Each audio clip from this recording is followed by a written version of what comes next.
여러분, 혹시 원 오너도그라는 말을 들어보셨나요? 평생 단 한 명의 주인만을 섬긴다는 뜻입니다.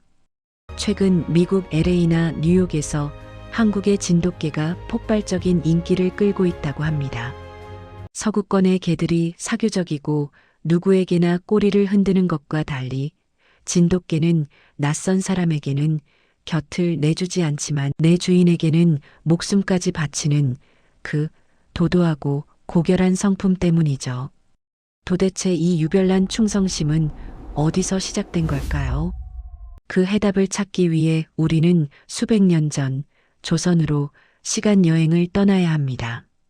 오늘 들려드릴 이야기는 단순한 전설이 아닙니다.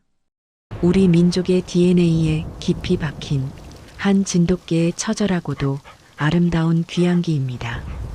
시간 여행을 떠나기 전 구독, 좋아요 부탁드립니다.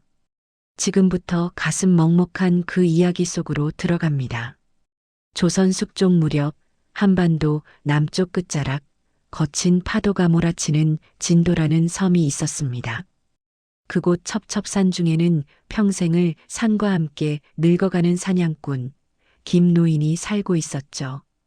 김노인에게는 가족이 없었습니다. 아니, 딱 하나 있었습니다. 바로 눈처럼 하얀 털에 늑대처럼 날카로운 눈매를 가진 진돗개 백구였죠. 백구는 김노인이 멧돼지 사냥을 나갔다가 어미를 잃은 강아지를 품에 안고와 키운 녀석이었습니다.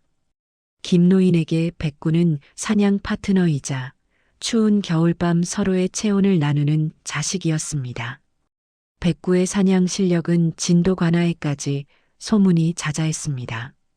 멧돼지가 달려들면 정면에서 맞서지 않고 날렵하게 뒤를 잡는 영리함, 주인이 활시위를 당길 때까지 숨소리조차 죽이는 인내심.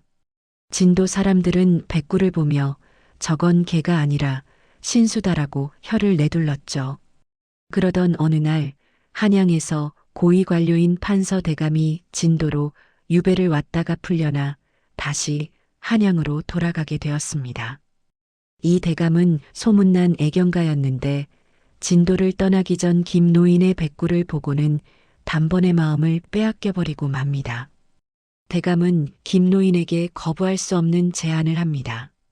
쌀 10가마니와 비단, 그리고 노인의 남은 여생을 편안하게 해줄 돈을 주겠다고 말이죠. 가난한 김노인이었지만 백구는 팔 수 없었습니다. 하지만 권력 앞에 힘없는 백성이 무슨 힘이 있겠습니까? 관아의 압박과 주변의 만류에 김노인은 결국 피눈물을 머금고 백구의 목줄을 대감의 하인에게 넘겨줍니다. 떠나는 배 위에서 백구는 짖지 않았습니다. 그저 멀어지는 부두에 서 있는 김노인을 향해 끊어질 듯한 슬픈 눈빛만 보낼 뿐이었죠. 한양에 도착한 백구는 대감의 으리으리한 기와집에서 살게 되었습니다. 비단 방석이 깔린 집, 맵기 나오는 고기 반찬. 다른 개들이라면 꼬리를 흔들며 좋아했겠지만 백구는 달랐습니다. 대감이 아무리 좋은 고기를 던져줘도 거들떠보지 않았습니다. 백구의 눈은 언제나 남쪽 하늘을 향해 있었습니다.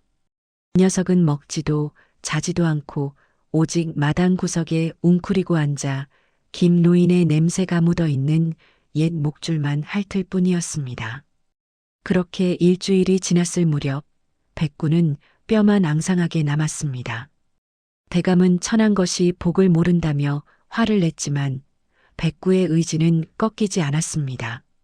그러던 어느 비바람이 몰아치던 밤 대감 집의 대문이 삐거덕거리는 틈을 타 백구는 어둠 속으로 몸을 날렸습니다. 드디어 탈출을 감행한 것입니다. 하지만 이곳은 진도에서 1000리나 떨어진 한양 땅.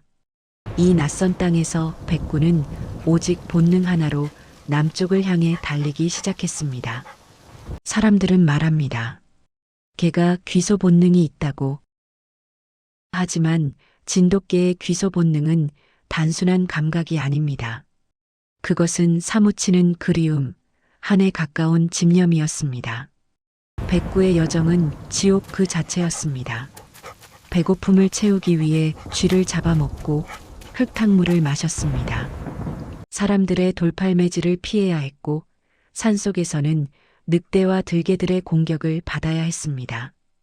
발바닥은 찢어져 피투성이가 되었고 하얗던 털은 진흙과 핏물로 엉겨붙어 누더기가 되었습니다.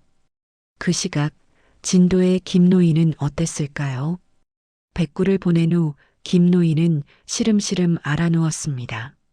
죄책감과 그리움에 밥도 제대로 넘기지 못했죠. 백구가 한양을 탈출한 지 꼬박 석 달이 지났습니다. 계절이 바뀌어 찬바람이 불기 시작한 늦가을. 어느 늦은 밤 김노인의 초가집 마당에서 희미한 소리가 들렸습니다. 힘겹게 방문을 연 김노인의 눈앞에 믿을 수 없는 광경이 펼쳐졌습니다. 뼈가죽만 남은 채 온몸이 상처투성이인 짐승이 꼬리를 힘없이 흔들며 서 있었습니다. 그 눈빛, 그 맑고 깊은 눈동자는 분명 백구였습니다. 김노인이 툇마루에서 굴러떨어지듯 내려가자 백구는 마지막 남은 힘을 짜내어 주인의 품으로 파고들었습니다. 그리고는 주인의 얼굴을 한번 핥고는 그 자리에 쓰러졌습니다. 이 기적 같은 이야기는 삽시간에 진도 전역으로 그리고 다시 한양으로 퍼져나갔습니다. 백구를 사갔던 판서 대감도 이 소식을 들었습니다. 대감은 처음엔 화를 냈지만 800리 길을 되돌아간 그 충성심에 감복하여 이렇게 말했다고 합니다.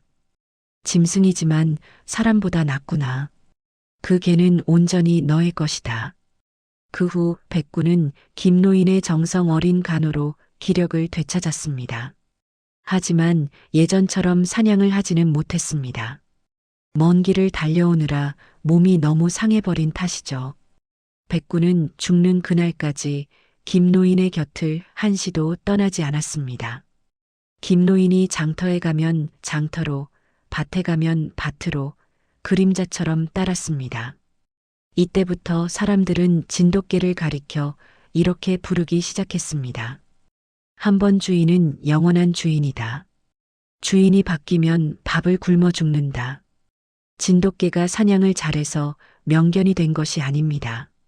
자신의 모든 것을 바쳐 주인을 기억하고 어떤 유혹에도 흔들리지 않는 그 절개 때문에 명견이 된 것입니다. 오늘날 현대사회에서 우리는 너무나 쉽게 관계를 맺고 끊습니다. 당신에게 의리란 무엇입니까? 미국인들이 진돗개에 열광하는 이유, 바로 여기에 있습니다.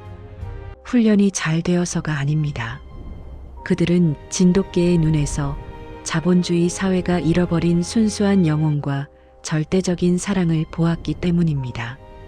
만약 여러분이 진돗개의 주인이 된다면 여러분은 단순히 개를 키우는 것이 아닙니다. 세상에서 가장 무거운 약속을 맺는 것입니다. 구독, 좋아요, 댓글은 밤을 새며 작업하는 저에게 큰 힘이 됩니다. 지금까지 역사 스토리텔러 철수였습니다.